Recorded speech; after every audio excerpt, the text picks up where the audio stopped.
Students, welcome to free maths. तो आज हम लोग पढ़ने वाले हैं एक्सरसाइज 9.1 के क्वेश्चन नंबर 4। इससे पहले वाले वीडियो में हमने क्वेश्चन नंबर 2, 3 कर लिए थे। तो आज के जो वीडियो है इसमें हम क्वेश्चन नंबर 3, 4, 5 एंड 6 देखेंगे, ठीक ना। तो दिया गया है कि भूमि के पाद बिंदु से, जो कि मीनार के एक मीनार है जिसके ये जो भूमि पर एक पॉइंट दिया गया है, ये क्या है, उससे मीनार से 30 मीटर दूर है, ठीक है। तो हमको कहा है और जो कह रहा है कि इस मतलब मीनार और ये जमीन से जो अगर हम उस बिंदु को मिलाएं तो उनके बीच का उन्नयन कोण कितना दिया है, 30 अंश है। तो हमसे कह रहा है कि मीनार की ऊंचाई ज्ञात करनी है, ठीक है।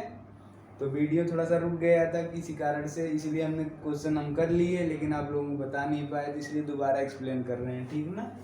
तो दिया है, हमने माना मीनार की ऊंचाई क्या है, h है, ठीक है। ये त्रिभुज है, तो हमने सिंपली हमको क्या निकालना, h निकालना है। ये लंब है और ये आधार है। तो हम जानते हैं क्या होता है, tan theta is equal to होता है लंब बटे आधार। तो हमने वही लिख दिया है, tan थीटा बराबर BC बटे AB। अब हमको पता है कि कोण कितना दिया गया है, tan 30 अंश। तो tan 30 अंश बराबर क्या होता है, h बटे जो कि दूरी दिया है AB कितना है 30, ठीक है। tan 30 अंश का मान कितना होता है 1/√3 बराबर ये जो BC था वो कितना है, h है, तो हमने h लिख दिया। और जो नीचे है मतलब AB था वो कितना है 30 मीटर है। अब देखो हमने क्या किया, त्रिज्या गुणा कर लिया, इसका इधर कर दी और इसका इधर। तो अगर हम देखें 30 का एक में होगा तो 30 और √3 का h में होगा तो h √3, ठीक ना। यहाँ पे हम लिख देते हैं √3 h इज इक्वल टू 30। तो h इज इक्वल टू कितना हो जाएगा 30/√3। तो हमने √3 से ऊपर नीचे गुणा कर दिया ताकि ये क्या हो जाए, परिमेयीकरण हो जाए, नीचे वाला अंडर रूट हट जाए। तो ये आ गया 30/3/3 और 3 से अगर हम काटेंगे तो 10/3 आ जाएगा, ठीक ना। तो हम कह देंगे अतः मीनार की ऊंचाई कितनी है, 10/3 मीटर होगी, ठीक है। तो अब हम लोग देख लेते हैं क्वेश्चन नंबर 5, जो कि दिया गया है कि भूमि से 60 मीटर की ऊंचाई पर एक पतंग उड़ रही है। पतंग आप लोगों ने देखा होगा कैसे होता है, कुछ हम समझ लेते हैं, ऐसा है, ठीक ना। ये हमारा पतंग है, ठीक। भूमि से कितना कह रहा है, 60 मीटर की ऊंचाई पर। ये जो पतंग है ये हमारा कितना, जमीन से 60 मीटर की ऊंचाई पर उड़ रहा है, ठीक है। ये हमने 60 मीटर की ऊंचाई पर पतंग बना दिया है। तो पतंग में लगी डोरी को अस्थायी रूप से भूमि के एक बिंदु से बांध दिया गया है। इसमें जो डोरी है ये हमने ऊंचाई बनाया है, डोरी नहीं है, ठीक है ना। डोरी कैसी होती है, दूर से कहीं से उड़ रही होती है, ठीक है।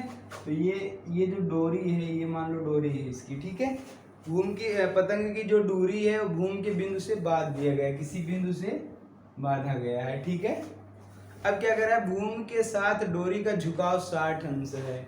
अब ये अगर भूमि तो यहाँ भी होगा जहाँ से हमने इसकी हाइट देखा है, इसकी जो झुकाव है इस पतंग की, ठीक है, ये कितने डिग्री का है, 60 अंश है।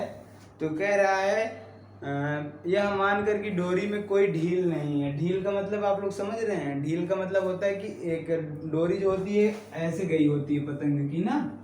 तो कह रहा है कि ऐसा नहीं मानना, ऐसा मानेंगे तो फार्मूला तो लगेगा नहीं ना, क्योंकि ये समकोण त्रिभुज पे लगता है, जो कि लाइन होती है वो सीधी होती है, ठीक है।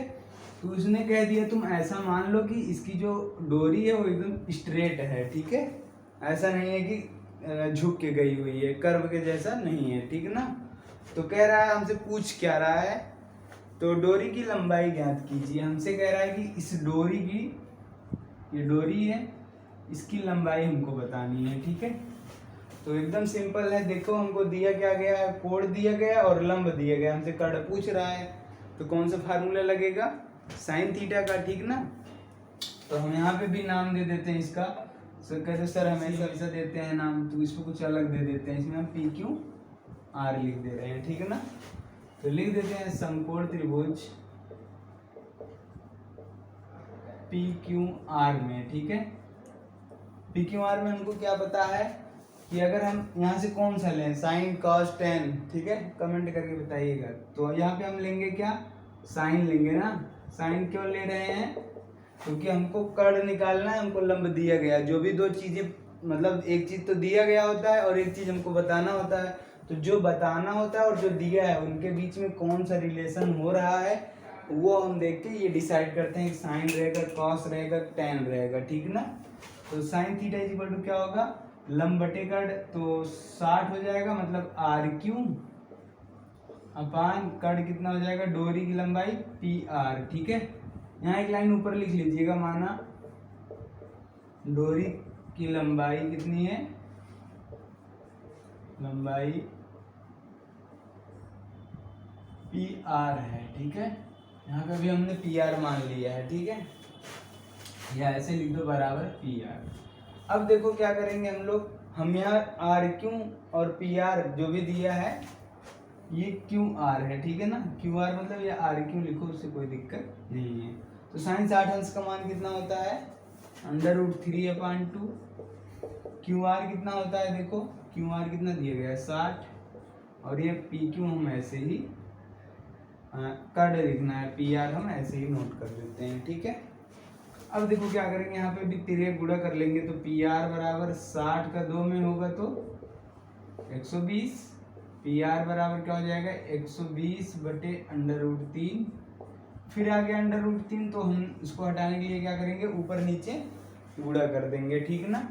तो P R is equal to कितना हो जाएगा, अगर √3 का √3 में करेंगे तो 3, 120 √3 बटे 3 हो जाएगा। अगर इसको हम 3 से काटते हैं तो ये 40 √3 आ जाएगा, ठीक है ना। तो आप लोग लिख लेंगे क्या लास्ट में, अतः पतंग के डोरी की लंबाई बराबर, के डोरी की लंबाई बराबर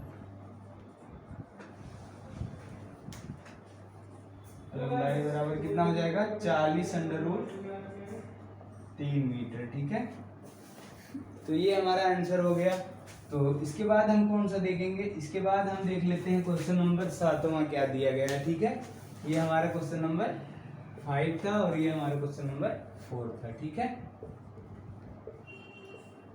6 देखते हैं, ठीक है ना। इससे पहले हमने क्वेश्चन नंबर 5 कर लिया है, ठीक है। तो दिया है कि 1.5 मीटर लंबा एक लड़का है, कोई लड़का है, ये कितना है 1.5 मीटर लंबा है, ठीक है। 30 मीटर ऊंचे एक भवन से कुछ दूरी पर खड़ा है, 30 मीटर लंबा कोई मकान है, घर है, ठीक है। ये 30 मीटर मान लेते हैं, ये कोई हमारा घर है, ठीक है। इससे कितना कह रहा है, कुछ दूरी पर खड़ा है, ये दूरी हमको नहीं बता रहा है कि कितना है, उसने बस कह दिया कि कुछ दूरी पर खड़ा है, ठीक है। जब वह ऊंचे भवन की ओर जाता है तब उसकी आंखों से भवन के शिखर का उन्नयन कोण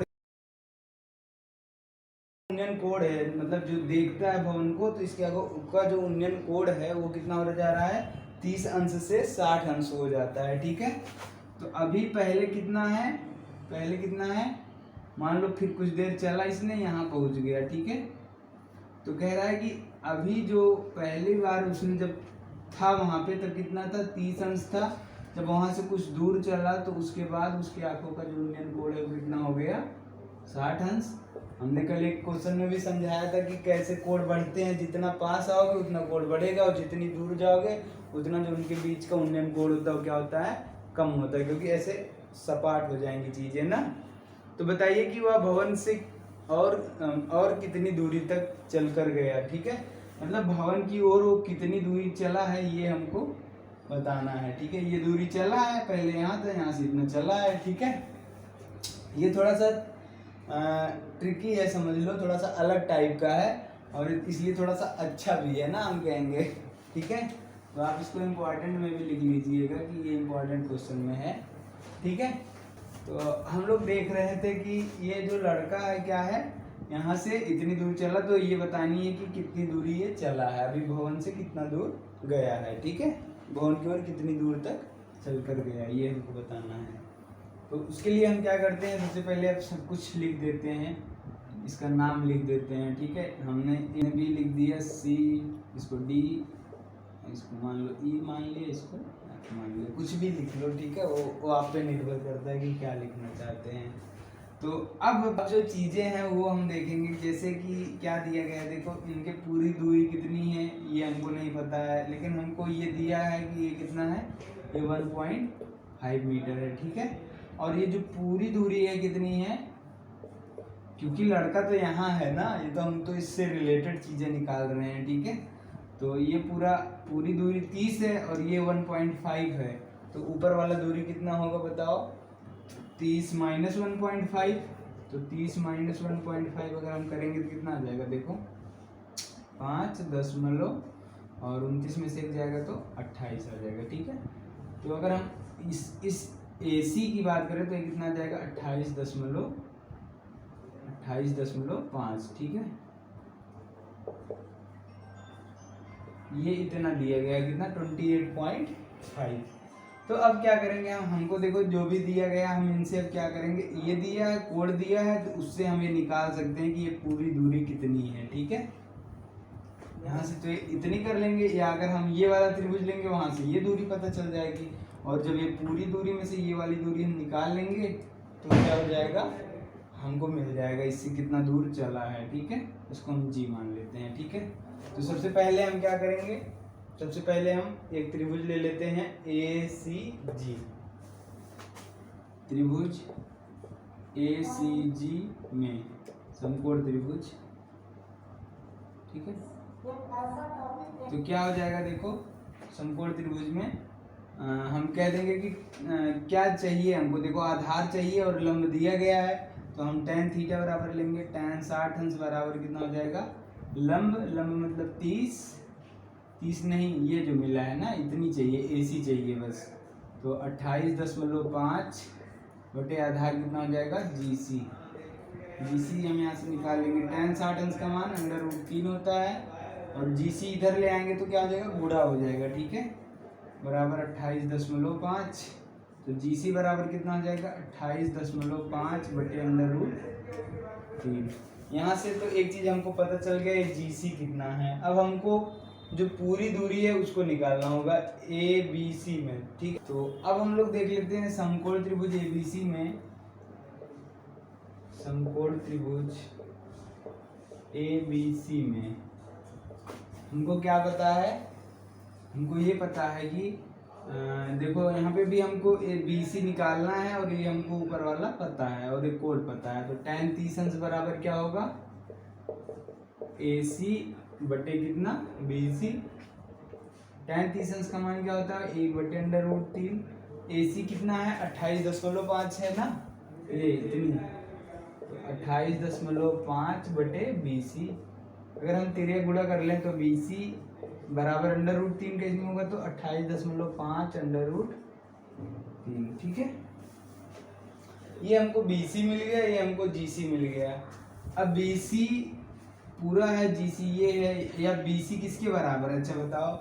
BC देखो ये पूरी लाइन FD के बराबर है, ठीक ना, तो यही हम FD भी लिख सकते हैं। और यहाँ जो GC था, देखो GC किसके बराबर है, ED के बराबर है। तो अब लास्ट में बस एक ही बात बची है, उसको हम क्या लिख देंगे कि लड़के द्वारा भवन की ओर चली गई दूरी बराबर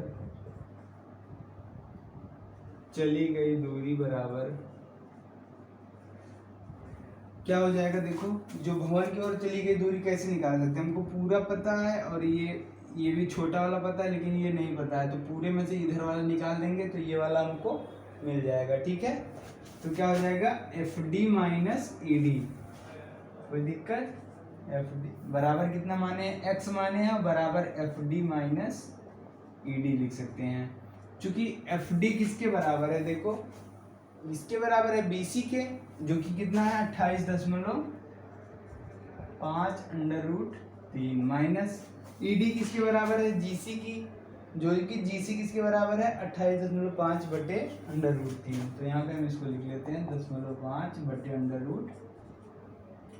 अगर हम यहाँ से कॉमन ले लें 28.5, देखो दोनों साइड दिख रहा है, ठीक है, तो 28.5 हम कॉमन ले लेते हैं, तो बचेगा क्या, यहाँ पे 1 बचेगा माइनस 1/√3, ठीक है। तो ये क्या हो जाएगा, देखो 28.5 इसको अगर करना चाहें तो क्या होगा, √3 - 1/√3, ठीक है। या तो आप इतना भी लिख दोगे तो भी ठीक है, या अगर थोड़ा सा और करना है तो हम क्या करते हैं, √3 से ऊपर नीचे गुणा कर देते हैं, ठीक है। इससे क्या होगा, नीचे वाला परिमेय हो जाएगा ना, परिमेय संख्या बन जाएगा। तो इसको हम लिख सकते हैं 28.5 बटे √3 में अगर √3 का करेंगे तो 3 हो जाएगा, ठीक ना। ब्रैकेट में 3 माइनस √3 और बटे कितना 3 से इसको काटेंगे तो कितना आ जाएगा, 3 9 27 और 3 बचे 15, तो ये कितना आ जाएगा 9.5 3 माइनस √3। इसको दशमलव फिर हटाना हो तो बटे 10 लिख दो, फिर काट लो थोड़ा सा, अगर और थोड़ा सा करना है तो और कर लीजिए। तो इतना 95/10 इसको करेंगे तो कितना आ जाएगा, 5 8 3 15 तो हो जाएगा। फिर वही आ जाएगा 2 छक्के 12, इतना सब करने की जरूरत नहीं है, आप इतना भी लिख देंगे तो भी ठीक है ना।